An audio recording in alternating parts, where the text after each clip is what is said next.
Yeah, but yo. Uh, we're in the studio now. I can feel my voice. It's not loud enough. It needs to be loud. That's not the right one. How about this one? This has to be the right one. But why is it so low? On the output, no less. What's going on? That's ridiculous. Volume. Volume. Volume. Volume. Volume. Volume. Volume. Volume. Volume. Volume, volume, volume, volume, volume. It doesn't change stuff for Jack. Who knows? Who knows the mysteries of these microphones? It's okay. We'll just bump it up in post, so it's gonna be fine. It's actually better. Less peaks for sure. Way less peaks for sure. That's gonna be actually pretty handy. I won't close that for Nate, for good old Nate. Mugenics. The spiritual successor to Binding of Isaac has come out, and I want to play it so badly. Unfortunately, we have a huge lineup prepared for us, so I'm trapped. My hands are tied. I'm shackled to the ground. I cannot move. This is weird ASMR roleplay right now. I don't know what I'm talking about. I'm shackled to the ground. You have me tied up to a bedpost. Oh. Feels good to be in the studio. We're going to go live right now in 3, 2, 1. This just in. Everything is screwed up, and apparently it's all my fault. More at 7 tomorrow. Flat. Get ready. It's going to be a doozy. I had a 4-hour nap. Isn't that crazy? Isn't that wild? Isn't that crazy? I had a 4-hour nap. I don't know what transpired for me to have a 4-hour nap, but I was just so tired. I wanted to sleep. I woke up. It was 2 p.m. I went to sleep at 10. I'm scared. I'm so scared. I'm genuinely I'm terrified right now. I'm actually terrified. Welcome back to Independent Incidentals, everybody. The show where I experience a little bit self-dread every time I come on because of the fact that every single time I feel underprepared, and when I'm actually on the show, I feel overprepared. It's so interesting. Yeah, I have a huge script. I have nothing to worry about. What am I worried about? What am I worried about? What I am worried about is trying to tell you all about the story of Telltale games. That's my worry to you.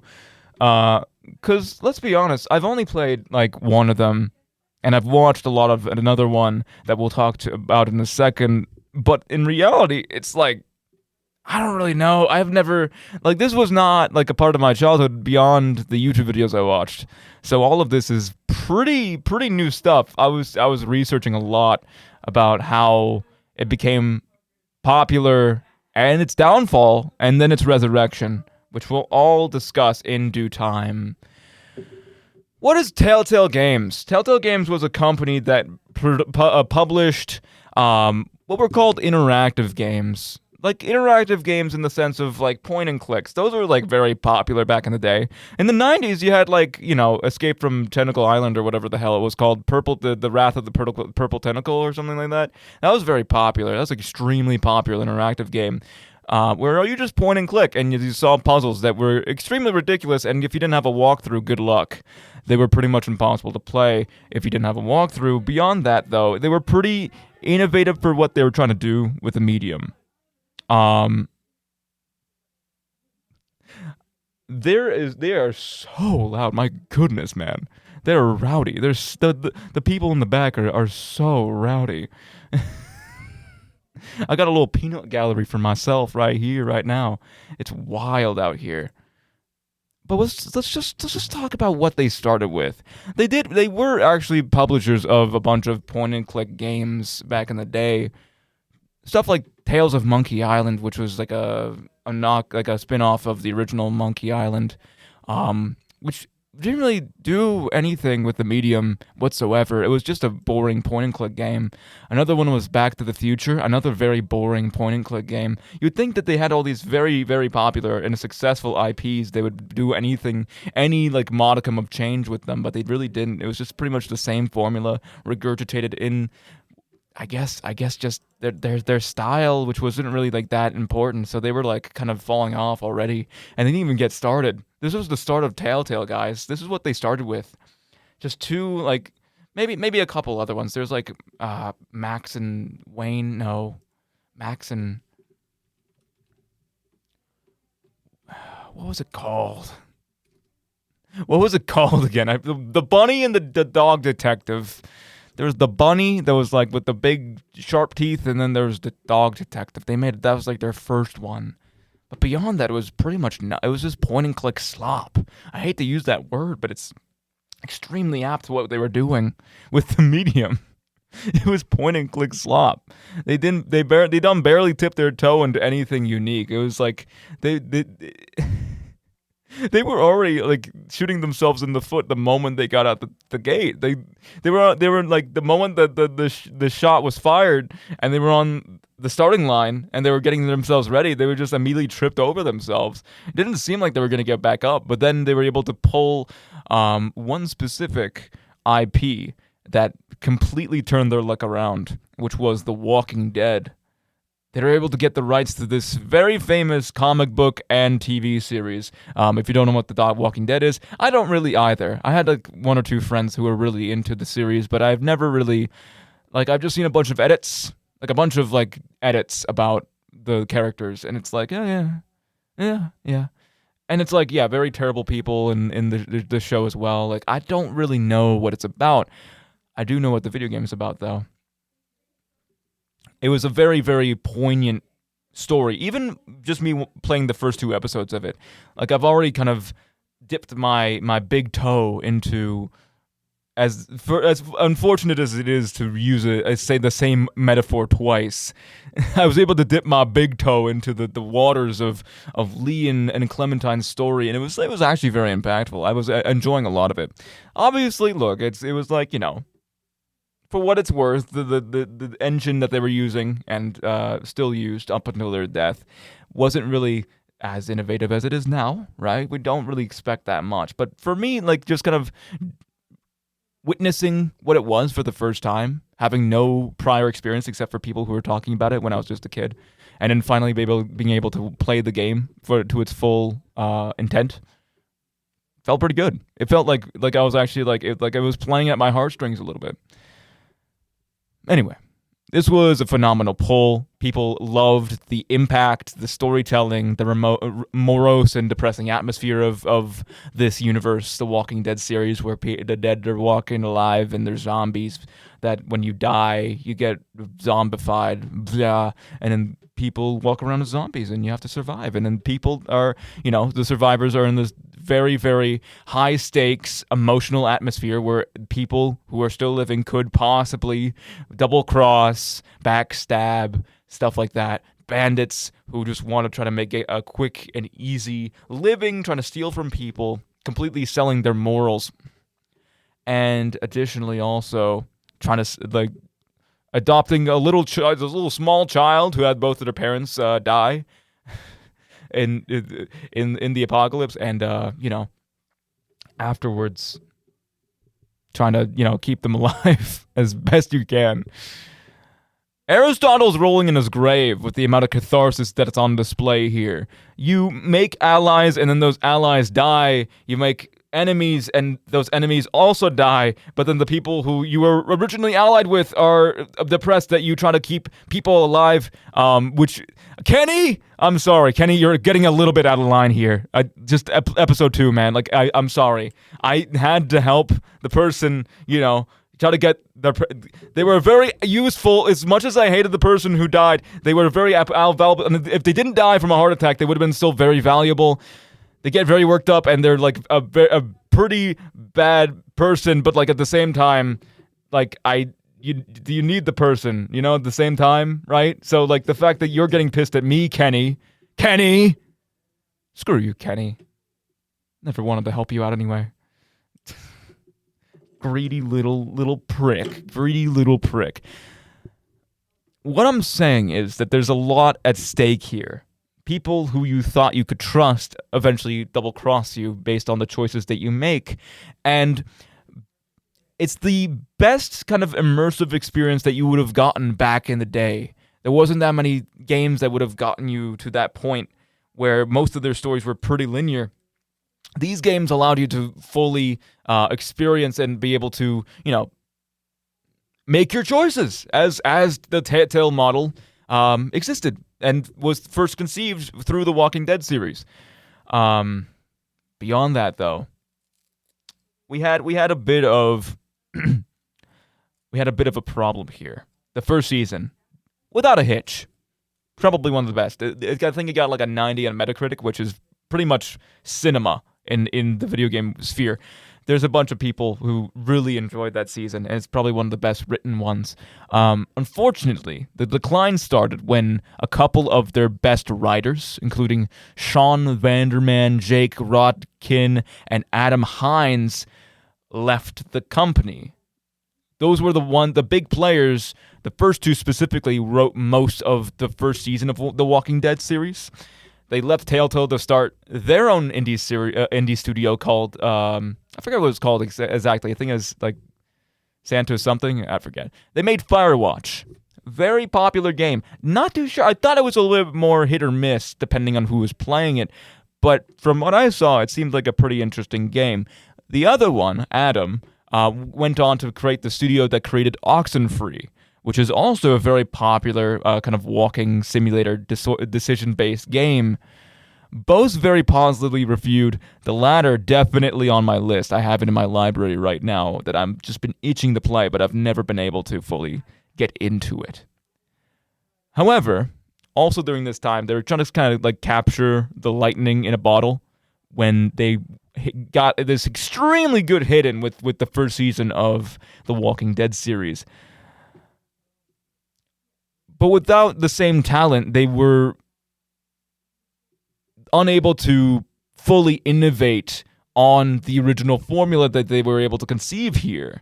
So, in order to propel themselves forward, most people would think you need to take a little bit of risk, be able to adapt to your player demographic and change and provide more interesting gameplay loops. Unfortunately, they weren't able to do that.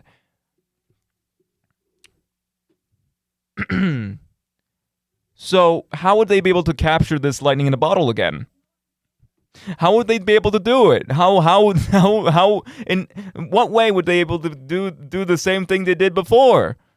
So, Kevin Brunner, who became the CEO, started steepling his fingers and clasping them together in a clockwise rotation and decided to crunch.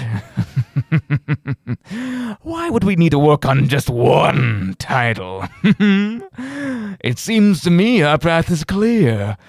We need to make as many games as possible, like clockwork.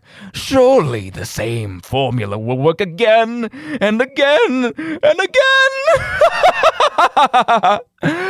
Then he stepped down a year later due to the amount of compounding stress that was on the company. This was obviously, we're skipping ahead a little bit, but I just want to give you a frame of what was the main internal issues with Telltale as a whole. And they were eating so much time with 4+ different projects. They had Crashlands, what was it, Borderlands? It was Borderlands. Crashlands is a completely different game. Crashlands, they had, what else did they have? They had Crashlands they were working on, Minecraft Story Mode in 2015. They were coming out with, what was it? The Batman series, which was one of the worst performing ones, and was, I think, the final nail in the coffin. And obviously the other 3 seasons of their titular Walking Dead series. All of which was almost damn near impossible to keep everything straight. Some people claimed in the company they had to work between 48 and 60 hours a week, with no sick leave, and only $12 an hour for the testing QA roles. The ones who were making the game integrally sound and making sure the game played well. It was nightmarish conditions they were beholden to, constantly having to adapt between different projects, flipping between different scripts, different games, not being able to fully flesh out any one of them, because, one, it's damn near impossible to keep them all straight. You can't juggle all those games, if you're having your fingers, if 200 people, who is the size of this company now, mind you, beginning the company was around maybe 30, 40 people, 200 people constantly crossing their hands over other people's hands and like trying to get their hands into the soups, making different modifications and having to scrap entire scenes because they were not fully committed to specific actions or commitments. In the shareholders were confused because like, what the hell's going on with our products? That and the constant layoffs that made it impossible to feel like they could express anything beyond what the shareholders wanted. Brunner was described as, and I quote, a Lovecraftian nightmare. I'm not making this up. One of the people in one of the articles described him as such, who would fire and lay off people seemingly for no reason. Any sort of risk or anything that would put them outside of the bubble that they created was immediately rejected. Best case scenario. The worst case, you can't eat food for a week and you're behind on rent payments in San Francisco, which is one of the most expensive renting cities in the United States. These employees were treated like crap. They did not have anything. They did not have any say in the company, did not have any creative control. It was Brunner, one of the original founders, who was able to kind of puppeteer and try to make everything in his own image, micromanaging everything, constantly trying to redirect the company into what would be this slop, this point-and-click decision storytelling slop that pretty much nobody liked eventually. Once it got to a point where it kept pumping and pumping, that was another one, Guardians of the Galaxy as well. It was the same sort of like, what would be the Quirk Chungus writing and just the same ad nauseum playing loop that me personally, as a person who's never really played these kind of games before, is enjoying. But I can imagine if I finished the first season of The Walking Dead and then I had to play, all these other games, right? The Borderlands series, the Tales from Borderlands series, and also the Batman series, and also the Guardians of the Galaxy series, and also the Minecraft story mode. Like, these games were pretty much the exact same thing. I posted on my Instagram story as well, like, exactly what the formula was with how people react in the game when one of their allies or whatever dies, one of their friends dies. Like, when the protagonist friends dies, it's pretty much the exact same facial expression. And the reason why that is because Brunner, the person who was running the show, was like, no, we're not going to make a new physics engine or any sort of new modification to the original standing framework that it was dependent on. They were trying to capture this lightning in a bottle, this kind of sort of forward momentum, which completely backfired right in their faces. It did not work at all, and they were forced to live with the consequences of Brunner. The main nail in the coffin, a lot of people kind of chalk it up to the last season of The Walking Dead. I wouldn't really chalk it up to that personally. From what I've seen, what I've read on a couple of the sources that I saw, like a couple of the articles I've been reading, it's more like it was the Batman series that kind of completely bombed. Minecraft Story Mode was actually kind of received pretty well, but Batman series really, really bombed. They lost their identity by becoming homogeneous, same writing style, trying to capture the same writing style as Vanderman and Rodkin and Hines, all these people who were extremely talented and made the original first season what it was. But they were just doing the same thing over and over again. And the goal of Brunner, with a grin and a twinkle in his eye, in his scheming eyes, was able to say,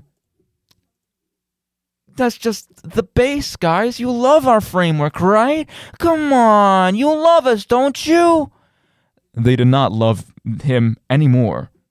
And neither did anyone in the actual critic landscape, because it was pretty much like the most lukewarm 50% Metacritic score you could ever imagine. Most people, this series was represented as the most like watered down version of what they made in the past. Not even watered down, just the same repetitious cycle over and over again. There was nothing more to be done. So eventually, according to Vanity, they were able to finally boot Brunner and got a CEO that had some working knowledge of how games should be made, or at least how games would be make more successful, more money, at least so they were not cutting like losses and constantly having to lay off random people. So they got the Zynga vice president with his oven mitts on, trying to get into the overbaked oven, trying to blow any smoke away from the ruin that Brunner created. By doing more layoffs, obviously, cutting 25% of the company, downsizing to two main projects: the final season of The Walking Dead and the sequel to their beloved game, The Wolf Among Us, which was referenced by someone outside. One of my good old pals outside who mentioned The Wolf Among Us, and I was like, damn, I didn't expect it to be that popular. It seemed to be a very, very successful title, and there's probably a reason why they wanted to finally capitalize on the second series. Unfortunately, it was too little, too late. When they finished the first episode of the final season of The Walking Dead, lukewarm, deadpan audiences thought the first episode was pretty much, it was like all right, but nothing to drive up sales. They were not really buying it. It was pretty much almost a decade too late. People looked to other narrative games to pick up the slack, whether that be the AAA powerhouses or the small indie devs, as mentioned with Firewatch and Oxenfree. Fallout, not the game, mind you, was definitely on its way. The Reaper marked the door, and it's pretty much extremely downhill from here. After a bunch of legal spats, they were put up to the nearest adoption center for a sad and lonely game studios, aka assignment. It pretty much broke down, and there was a skeleton crew that was able to sweep up shop after closing, finish publishing the final season of The Walking Dead, and also the Netflix Minecraft story mode tie-in. And other than that, the company died in 2018. Rip. Maybe not as sad as Flash Player, but still rip. There was no new news for this company, unfortunately, other than the fact that they got resurrected. Once they got put up for assignment, their assets were acquired and pillaged like a vulture by LGC Entertainment, who's basically just created for this very purpose, and rebranded themselves to Telltale. They siphoned a bunch of assets, including the IP for the Wolf Among Us game. And beyond that, nothing really happened, because guess what? The people who originally worked with The Wolf Among Us and was working under LGC Entertainment, or Telltale, the resurrected corpse of Telltale, was pretty much unhappy with a lot of the development. So when they cut ties, when Ad Hoc, the developers who made a bunch of the stuff, cut ties, they got with the people who made Critical Role and Darrington Press and made Dispatch. They made Dispatch, which also, from what I've heard from a bunch of my friends, also completely innovated on the genre as a whole. Also likely took a bunch of designs and scripts. Ad Hoc probably took a bunch of the stuff that they were working on when making the sequel to The Wolf Among Us, and whatever other projects they were working on in secret, and pretty much completely made them go silent. Telltale has not released a single update since 3 years ago, maybe 5 years ago, if you're more looking for the bigger updates, like when they released that one sci-fi game for the Game Awards. They had a trailer for that. No clue what's happening to that. No clue what's happening to The Wolf Among Us 2. And everything is already out. What happened to the original series of The Walking Dead was that another publisher / game development studio picked it up and then made a definitive series, which is the thing I've been playing, which has way better graphics from what I've seen before, and also has all of the seasons just in one bundle. And I think it's literally like on sale. It was like $8, which is crazy. Shout out to my friend. I haven't talked to them in a while, but they were extremely nice in getting me that game. Oh man, hold on. Telltale Definitive Series. Yum yum yum. Hold on. I want to see. I want to see this review page. Okay, it's pretty expensive. Whoa. I was not expecting that. $65. I'm pretty sure it was like $10 on sale. I'm pretty sure it was like 80% off. You can get this game for cheap. You can get this game for pretty cheap. So, I'm just saying, get the game if you feel like it, if you have the money. From what I've seen, it's a really cool game. Very impactful. Makes me very sad to play it. So, play at your own peril. I mean, at the same time, who doesn't love a good bit of catharsis? But me personally, I was not expecting all the action to ramp up immediately. The disputes between the party and, you know, the constant character deaths and the just rising tension in episode 2 was insane. Kai, you were completely right. This game was really good. We're going to talk about this game a little bit more. And also Minecraft Story Mode right after this break. I'm going to take a huge... I'm not going to say that. I was going to say something, but I realized I probably shouldn't say it. You can probably fill in the gaps, though. I'm going to take something huge. That's for sure. It's going to be huge. It's going to be really huge. Trust me. We're going to play, for Minecraft Story Mode's purposes, I'm going to play the Minecraft kind of soundtrack. We're going to play Wet Hands. I don't care, man. Imagine that one parody of Jack Black singing the Wet Hands.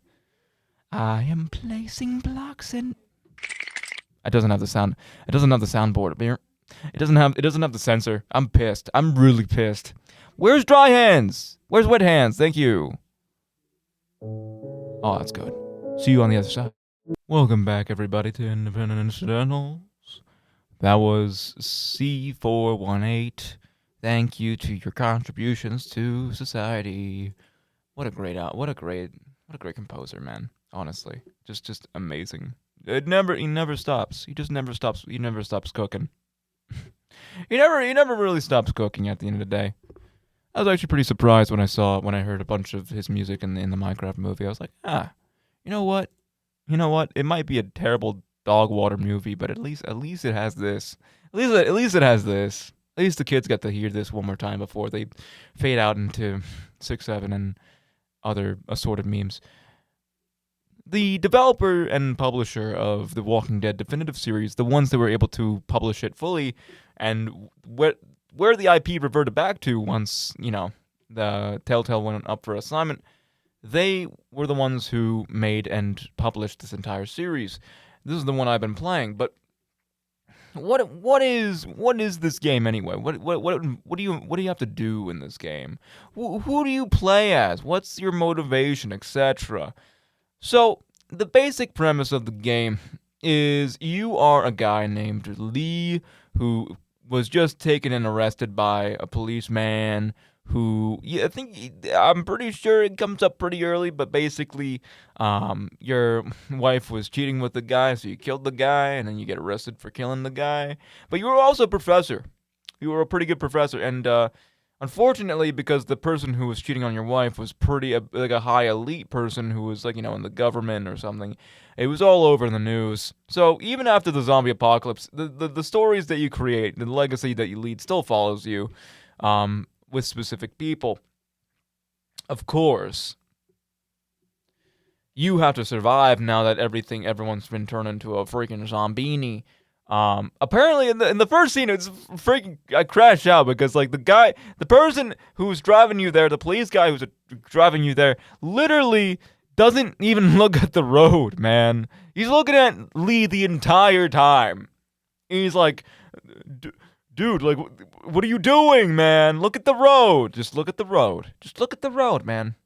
There's a zombini right there, and you just ran right into him and swerve into a damn ditch. You die, you become Zombini, and then Lee has to protect himself by running away like a little coward because he doesn't have any weapons yet, obviously.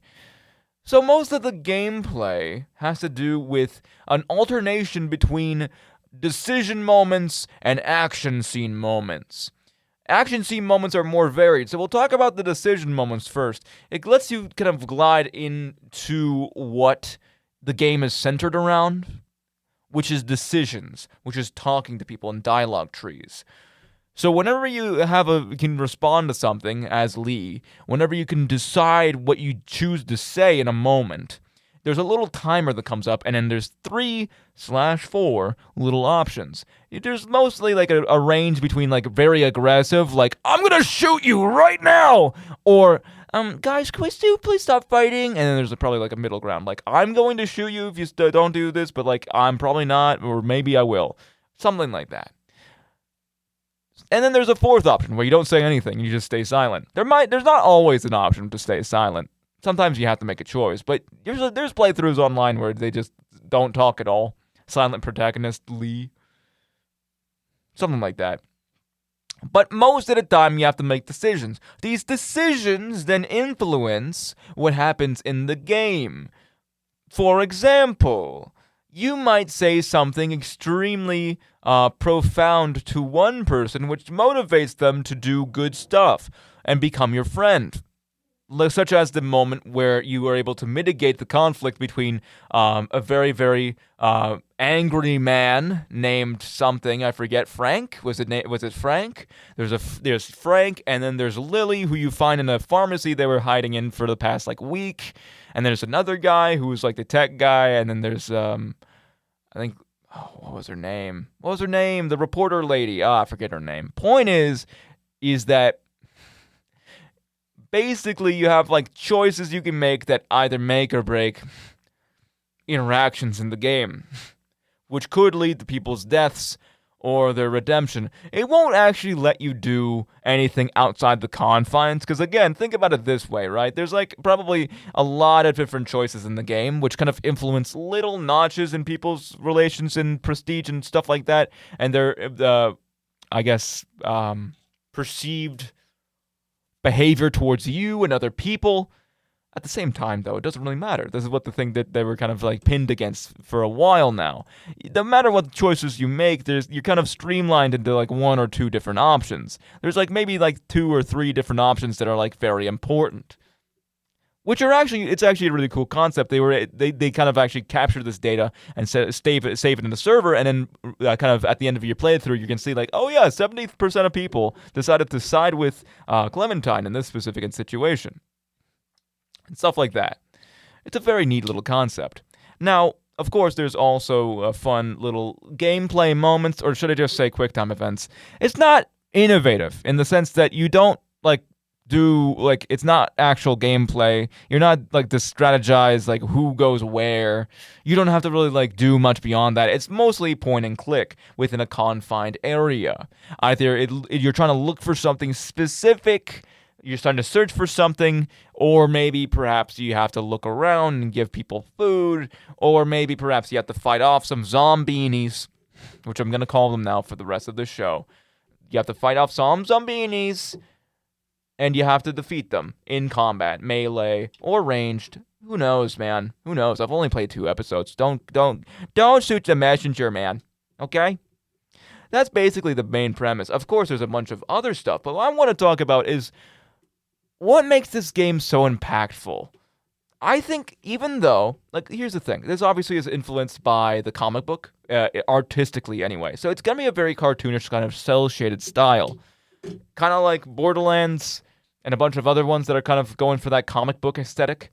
But at the same time, even though, I mean, in the definitive version, a lot of them look really pretty. Like, a lot of the little set pieces look extremely pretty. Back then, it didn't look that good, and it was kind of unserious. Like I said in the Instagram reel again, a lot of the facial expressions could use a lot of work. But in the reality, it was not necessarily the writing either, but it was the sort of plot and the narrative and the characters that drove a lot of people to care about Clementine and Lee and a bunch of these other people. Listen, I'm going to spoil it for you right now, so if you don't like spoilers, leave now. I know Lee dies. Like, it's obvious, right? Because maybe it wasn't obvious when the game came out originally. But when the game was just released, it was pretty much, like, concrete. Like, yeah, Lee's gonna definitely die. Like, he's cooked. He's cooked. Like, he doesn't show up in any of the promotional material for any of the other seasons. Like, they could have hit it a little bit. At the same time, though, it's kind of like, Snape kills Dumbledore. It's like, It's like, okay. I mean, now it doesn't. Probably back then you were like, what? Don't spoil, man. Like, now you're like, okay. Probably, yeah, it makes sense. Clementine lives on her own and has to fight. I haven't really explained who Clementine is. She's like the little girl that you meet along the way and you kind of have to become a parent for, even though your past relationship failed and you didn't really think about having kids in a very, very long time, and you are a sad man, very sad man, Lee is, and he is pretty much like, trying to stay alive while also trying to have a close relationship with this 9-year-old girl who doesn't know her parents died. And it's like, oh geez, it's already tugging on the heartstrings the moment you jump into the game. But then it gets worse. Oh, it gets so much worse.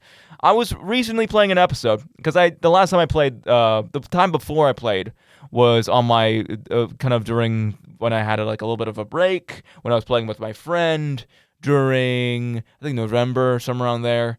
We were just like they played the game probably a couple times in the past, so they were just kind of showing me the ropes, as it were, and I was kind of like, okay, this is like very, very sentimental and like all that kind of stuff. And you kind of revisit, like when you're at the pharmacy, you kind of revisit Lee's past and realize that he's sort of this escaped convict who wanted to take revenge, right? So you can, for Lee's character as the player, you can choose either redemption for him in in episode 2, or you could try to just lean into the revenge aspect with a specific scene that occurs where you are taken in by a bunch of little hick fellas who have a dairy farm. It's all nice hunky-dory stuff. It builds up where it's like, Kenny's like, I don't know about these people, man. They're driving me crazy. What's in the door, man? What's in the door? And I'm like, oh my nor. And I'm like, okay, yeah, they eat people. Case closed. I'm like, yeah, they eat people. And then I finally opened the door, and then the brother comes knocking in, and I'm like, oh yeah, we just eat the cows. Don't worry about it. I'm like, okay, well, fine. They hunt people. Sure. And then they actually hunt people. I knew it, man. Like I said, the formulas are extremely easy to predict. Didn't help the tension I was feeling in the moment. My heart was beating out my chest when I had to confront the mother in that situation, who was keeping one of the survivors hostage. Like, that moment was terrifying. That moment was extremely terrifying. I was clenching my fists the entire time. Of course, I had to take out my rage. This is where the kind of like player choice decisions happen, which don't really matter much, but like at the same time, I let you kind of gauge. And I was actually surprised it's pretty split. There's one specific instance where it shows if whether you kill both of the brothers who were cannibals on the farm, right? I killed one of them, but the metric is whether you killed both of them. So I was technically in the standing of not having like killed both of them, so I didn't have like the full revenge route, right? So I didn't have that option select fully selected, so I didn't select it at all, which was perfect. But it was a 50-50 split. It was like a 49-51 split. I forget in which direction, but like I'm pretty sure I was in the slight majority. I think I was like 51%. Not like they didn't kill both the brothers, but I was surprised most people like would have killed both brothers. Like, I know like, here's the thing, right? I know that it would have been bad, like, the fact that I, like, shocked Clementine. She was gonna become, like, she would have to do it herself eventually, right? I'm just preparing herself for the future, man. Okay? I'm just preparing herself for the future. There was another moment as well, I remember, like, when I was playing a couple months ago, where there's like a little, like, I think, varsity football or whatever team that got lost in the woods during the infection or whatever, during the zombini apocalypse. And you have not the choice, but it's like a sort of quick time event where you have to try to break the chain of a guy, the coach of the team, right? I think most people, or at least a majority of them, I actually don't know, because I'm pretty sure it was another. Ow! This bottle opener. I should stop playing with it. The majority. I think the majority of people saved the coach, but I think again it was like a 49-51 split. I was so shocked. Again, I was like, wait a minute, what? Huh? You're telling me that most people left him to die, which I did, unfortunately, because I wasn't fast enough. I didn't really know what I was doing at the time. I was like, am I supposed to be shooting? Oh, geez, am I supposed to use the axe to hit him? Or like, what am I supposed to be doing, man? I don't know what to do. So yeah, I had the sniffling idiot kid who doesn't know anything and is a stupid kid on my team now, which is great because they don't do anything and they just use up food, which is awesome. They are an extra hand though, but the problem is that Frank, the terrible person in question, who was constantly berating me and had a heart attack, and was almost died, and then Kenny, in his fit of rage, killed him because he thought he had to, even though he was about to live, and I'm like, dude. I know it's one of those moments where you're like, okay, yeah, this is obviously kind of scripted. He was gonna die anyway. Obviously, and honestly, probably good riddance, but at the same time, I'm like, no. I had the chance to keep him alive. He would at least be, like, thankful that I kept him alive if I was able to keep him alive. And Kenny was kind of, like, always, like, he had it out for him to begin with. And he's very family first, so it's kind of like, okay, obviously you want to protect your family, but this was no way. Your family was not in harm if this dude came back from the dead. Just have it hovering over his head until he wakes up. Like, I don't know why it's like such a black and white decision. They obviously have to play it up like that in order to keep the pace moving of the story, but like still, come on. We're almost at time here, but I want to quickly talk about Minecraft Story Mode because it's a very weird case study. It's one of the last things that they made before the full company kind of and collapsed and died. It was the final kind of like thing that they made that was actually pretty decently received. When looking back at it, though, it did not age well at all. Like, the writing was abysmal, and like all the characters just were so smarmy. I read somewhere actually that the Minecraft Story Mode was supposed to be a more mature, like they had a mature script ready, which would have been interesting at least. I don't know if it would have been better. Would have been more interesting for sure. But again, because obviously they hated risk and they didn't want to, take a plunge with something and possibly make something more in the process, they completely scrapped it and made the entire plot extremely kid-friendly. Which worked for me back in the day when it was 2015, when I was like 10 years old. Loved it, man. I loved that series so much. It was so cool. Seeing all the YouTubers play it. Dan TDM. Other YouTubers played it, I think. Yeah, they probably did. I don't know. Maybe. Depends. Depends who you ask, really. I just remember Dan TDM playing, and that's it. Recently, I've been actually... I was just for this episode, I was watching Technoblade play it. And I was like, man, he hates these characters, man. And for good reason, too. I'm like, none of these characters are really likable. Like, in the Walking Dead series, at least you're like, okay, they're fighting for their lives out here, the zombie apocalypse, right? And then the reason why they hate each other so much is because of that. It's extremely low stakes. Obviously, the world is ending here too, with like the Wither Storm infecting the world and destroying it. Oh, geez, and they have to reunite the Order of the Stone. And I'm like, okay. This has nothing to do with Minecraft. They just added their own fan fiction. But sure. No, it's great. Jesse and their crew have to become the Order of the Stone in order to save the world. And also have a pig named Sven who dies in episode 3 and becomes a pork chop. Again, like I said, they're trying to they try to wiggle in like a little bit of emotional impact, but it completely flops. Like you are like almost tearing up when Sven No, Sven. No, that's not them at all. Who's Sven? No, it's Ruben. Ruben the pig dies in episode 3. Spoilers. And Jesse's like mourning the loss, like he's like, Ruben, please don't go. I need you, man. Toned down that by like 10 times because the voice actors did not give a damn. They just wanted to get their paycheck, which I respect. What was I gonna say? Basically, in Minecraft, if you haven't played Minecraft before, when you kill a pig, it turns into a pork chop. Like, it just turns into the item. Like, the person despawns and turns into an item. They thought they were writing, like... they thought they were writing, like a very impactful ending to this character. And then they turned him into a damn pork chop! No!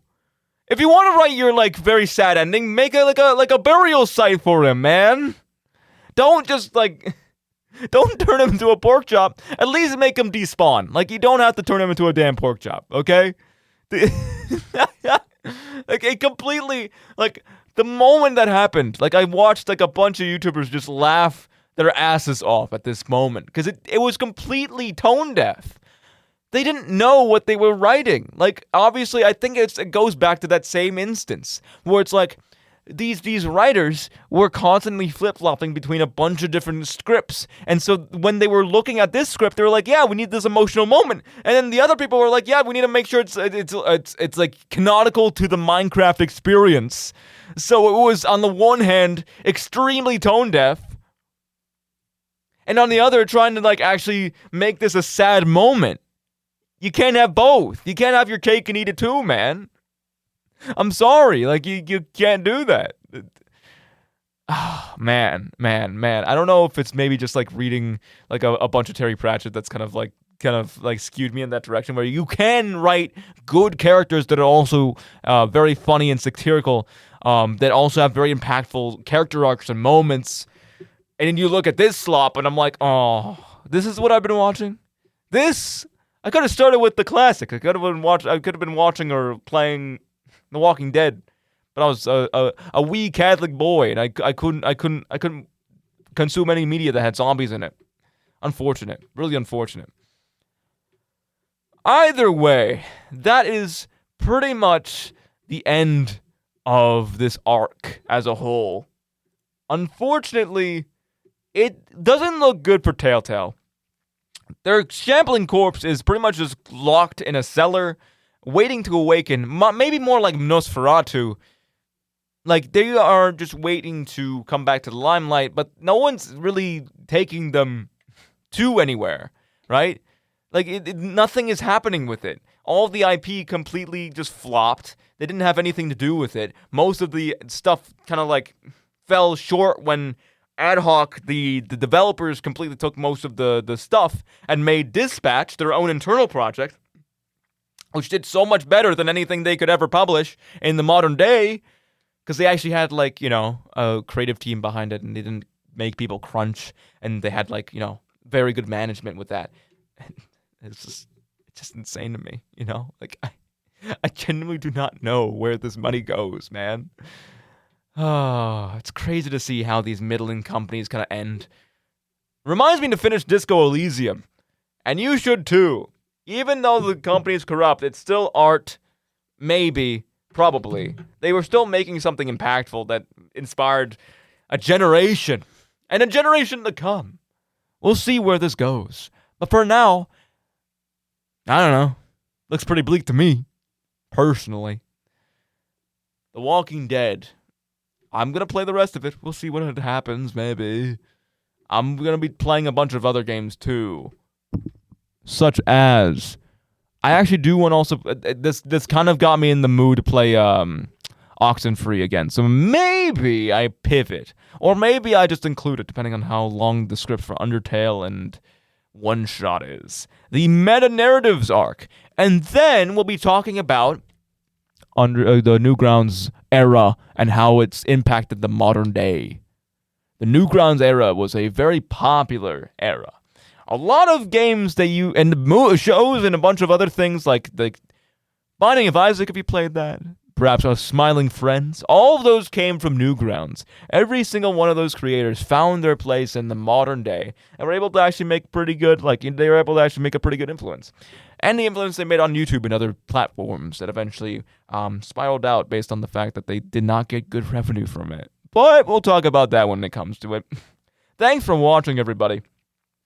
Like I said, the week after, we're going to be doing the meta-narratives episode, because next week is reading week. Study up, people. I got many exams, and I'm terrified. Help me. Oh, jeez, this is terrifying. You do not want to know. You do not want to know, man. I've been banging my head against the wall for, the past month, trying to catch up on everything. It's been excruciating.